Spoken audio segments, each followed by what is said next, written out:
অপদার্থ একটা মুখ্যমন্ত্রী একটা হাসপাতাল বানাতে পারে না, সে মন্দির বানাবে মন্দির বানাবে, মন্দিরের ফর্দ শোনাচ্ছে, বলে জগন্নাথ মন্দির বানিয়েছি, এবার দুর্গাঙ্গনের শিলান্যাস করলাম। উনি হিন্দু ধর্মের কফিনে পেরেক ফুতে, আমি জানি না এই মুহূর্তে পুরোহিত ঠাকুর আছেন কিনা এই মন্দিরে, পুরোহিত ঠাকুর আমার চেয়ে ভালো করে জানবেন।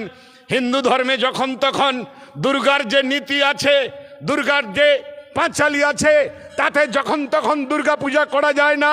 আর মমতা ব্যানার্জি বলছে সারা বছর দুর্গার পূজা হবে। দুর্গার পূজা বছরে দুবার, একটা পূজা শরৎকালে হয়, আরেকটা পূজা হয় বসন্তকালে। বসন্তকালে একটা পুজো হয়, একটা পুজো রাম করেছিলেন, সেটা যা পুরাণে আছে সেটা হচ্ছে অকাল বোধন। আর মমতা বন্দ্যোপাধ্যায় বলছেন আমার তো পুরো সময়টাই 365 দিন অকাল হয়ে গেছে, ওর সুসময় চলে গেছে জানেন তো, তাই 365 দিন দুর্গাপূজা করার উনি ঘোষণা করছেন। দুর্গাপূজা হিন্দু ধর্মে এটা লেখা নেই। আমি যদি ভুল বলে থাকি পুরোহিত ঠাকুর আমাকে সংশোধন করে দেবেন, আপনার হাত ধরে হাত জোড়ো করে আমি ক্ষমা চেয়ে নেব। মমতা বন্দ্যোপাধ্যায় হিন্দু ধর্মের কফিনে পেরেক মারছে, হিন্দু ধর্মের কফিনে বিজেপি পেরেক মারছে।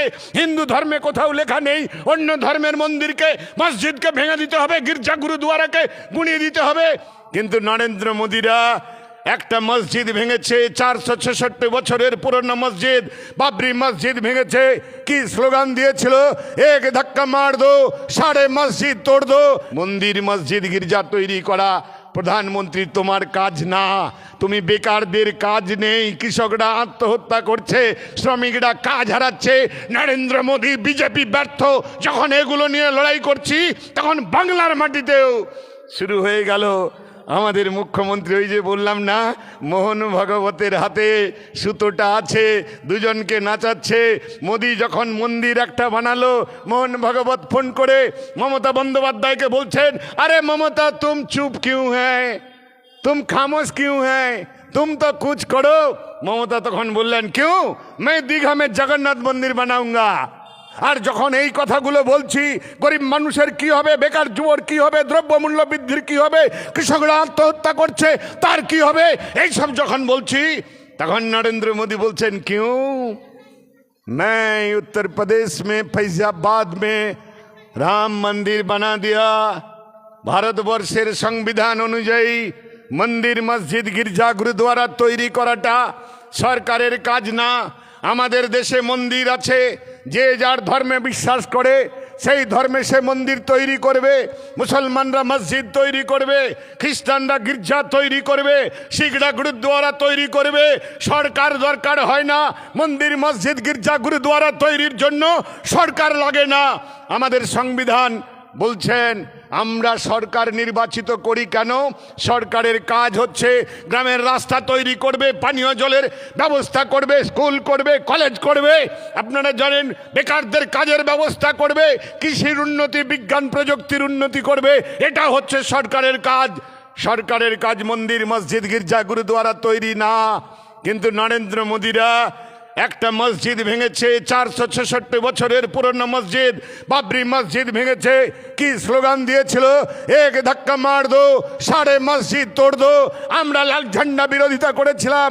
আমরা বলেছিলাম কেউ যদি মসজিদ ভাঙে তার বিরোধিতা যেমন করছি, তেমনি কেউ যদি মন্দির ভাঙতে আসে লাল ঝান্ডা ময়দানে নামবে মন্দির ভাঙার বিরুদ্ধে। ওরা যখন স্লোগান দেয় এক ধাক্কা মার দো, সাড়ে মসজিদ তোড় দো, আর কেউ যদি স্লোগান দেয় এক ধাক্কা মার দো, সাড়ে মন্দির তোড় দো, मैं লাল ঝান্ডা लेके सड़क में उतार के हम स्लोगान देंगे। আমরা স্লোগান দেব মসজিদ तोड़ के मंदिर नहीं, मंदिर तोड़ के मस्जिद नहीं, गिरजा तोड़ के गुरुद्वारा नहीं, गुरुद्वारा तोड़ के गिरजा नहीं। हम हमारा हिंदुस्तान में मंदिर मस्जिद गिरजा गुरुद्वारा एक साथ बनाने चाहिए, देखने चाहिए। ये हमारा हिंदुस्तान का परंपरा है। हमारे देशे मंदिर मस्जिद गिरजा गुरुद्वारा एक साथे माथा उंचू करे दाঁড়িয়ে থাকবে, এটাই আমাদের ঐতিহ্য। সেই ঐতিহ্যকে সামনে নিয়ে চলতে হবে। মন্দির মসজিদ গির্জা তৈরি করা প্রধানমন্ত্রী তোমার কাজ না, তুমি বেকারদের কাজ নেই, কৃষকরা আত্মহত্যা করছে, শ্রমিকরা কাজ হারাচ্ছে, নরেন্দ্র মোদী বিজেপি ব্যর্থ। যখন এগুলো নিয়ে লড়াই করছি তখন বাংলার মাটিতেও শুরু হয়ে গেল আমাদের মুখ্যমন্ত্রী, ওই যে বললাম না, মোহন ভাগবতের হাতে সুতোটা আছে, দুজনকে নাচাচ্ছে। মোদি যখন মন্দির একটা বানালো, মোহন ভাগবত ফোন করে মমতা বন্দ্যোপাধ্যায়কে বলছেন, আরে মমতা তুম চুপ কিউ হ্যায়, তুম খামোশ কিউ হ্যায়, তুম তো কুছ করো। মমতা তখন বললেন, কিউ मैं दीघा में जगन्नाथ मंदिर बनाऊंगा। আরে আমাদের একটা জগন্নাথ মন্দির পুরীতে আছে, বাপ ঠাকুর দাদা 14 পুরুষ আমরা পুরী প্যাসেঞ্জারে চড়ে জগন্নাথ মন্দিরে যেতাম, জগন্নাথ মন্দির পুরীতে দেখতাম। জগন্নাথ দেবের জন্য আমাদের অসুবিধে হতো না। আমাদের অসুবিধে কোথায় জানেন?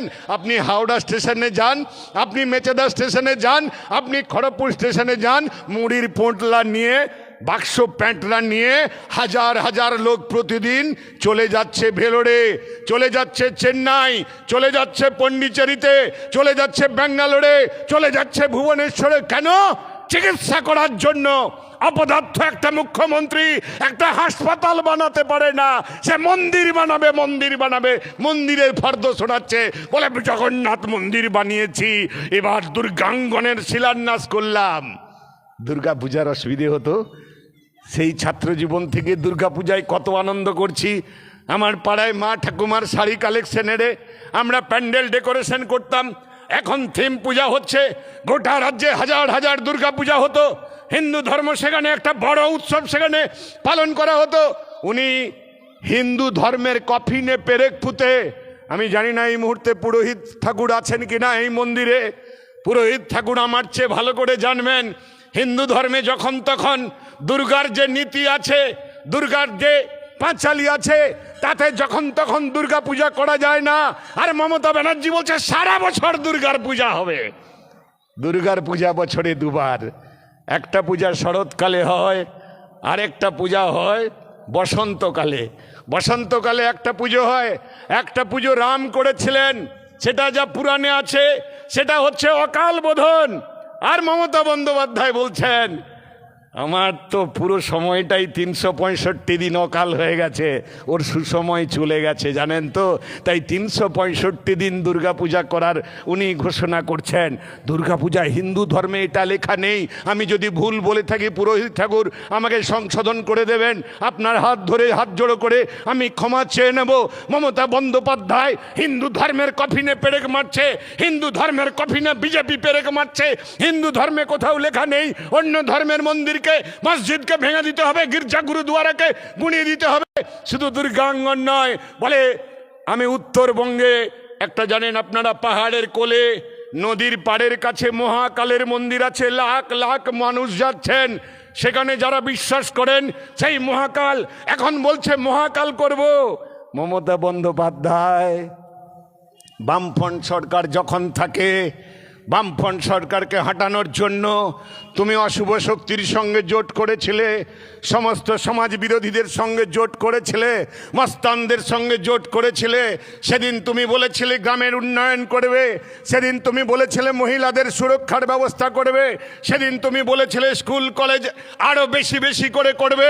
আজকে তুমি উত্তর দেবে। জানেন আপনারা গোটা দেশে নরেন্দ্র মোদীর জমানায় 35 লাখের বেশি প্রাইমারি স্কুল গোটা দেশে বন্ধ হয়ে গেছে। বেসরকারি স্কুলকে ফুলিয়ে ফাঁপিয়ে ঢোল করবার জন্য সেখান থেকে টাকা পাওয়া যাচ্ছে। গোটা দেশে যেমন স্কুল বন্ধ হয়েছে, আর মমতা ব্যানার্জির জমানায় পশ্চিম বাংলায় আমরা যখন ছাত্র আন্দোলন করি, যুব আন্দোলন করি, তখন ওই নিরঞ্জন দ্বারা এরা জেলা পরিষদের সভাপতি আর আমাদের মন্ত্রী যারা ছিলেন তাদের কাছে ধর্ণা দিয়ে বলতাম গ্রামে গ্রামে প্রাইমারি স্কুল চাই, অঞ্চলে অঞ্চলে হাই স্কুল চাই। আর মাননীয় মমতা বন্দ্যোপাধ্যায়ের জমানায় 8503টা প্রাইমারি স্কুল বন্ধ হয়ে গেছে। 6000 প্রাইমারি স্কুলে মাত্র একজন শিক্ষক আছে, বাকি স্কুলগুলো আছে 4000-এর বেশি স্কুলে কোনো ছাত্র আসছে না। কৈফিয়ত দেবে কেন প্রাইমারি স্কুলগুলো বন্ধ হয়ে গেল, কেন প্রাইমারি স্কুলে শিক্ষক নেই। 11 সালের পরে যদি স্কুলে শিক্ষক না থাকে, মা বাবারা অভিভাবকরা তার ছেলে মেয়েকে কেন পাঠাবে?